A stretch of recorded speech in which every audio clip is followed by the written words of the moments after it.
این روزا عادت همه رفتن و دل شکستنه، درد تمام عاشقا پای کسی نشستنه.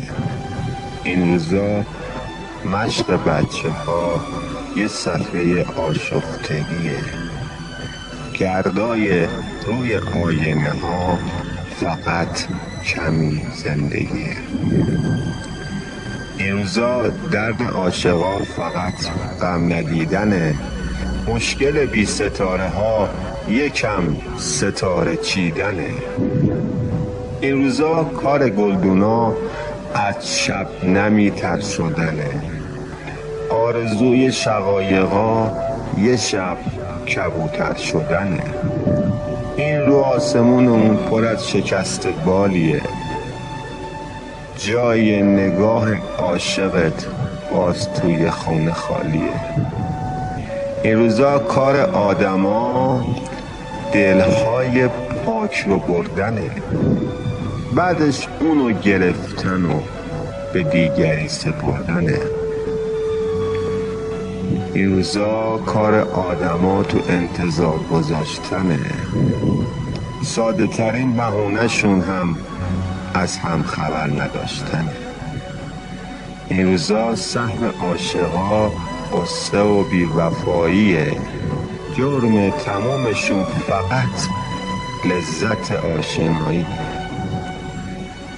این روزا توی هر قفس یکی دوتا قناریه، شبها غم قناری ها تو خواب خونه جاریه. این روزا چشمای همه غرق نیاز شبنمه، رو گونه هر عاشقی چند قطره بارون غمه. این روزا ورد بچه ها بازی چرخ و فلکه، قلب های مثل دریامون پر از خراش و ترکه. این روزا عادت گلها مرگ و بهونه کردنه، کار چشمای آدما دل رو دیوونه کردنه.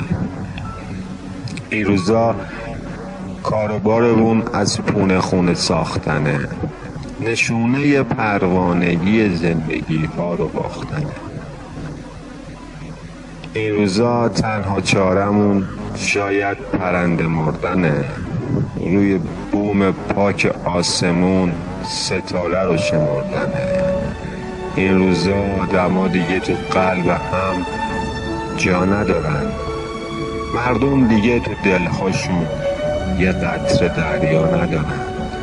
این روزا فرش کوچه ها تو حسرت یه آبره، هر جا یکی منتظر ورود مسافره. این روزا هیچ مسافری بر نمیگرده به خونه، چشای خسته تا ابد به در بسته میمونه. امضا قدسه ها همش قصه دل سوزوندنه، خلاصه حرف همه پر زدن و نموندنه.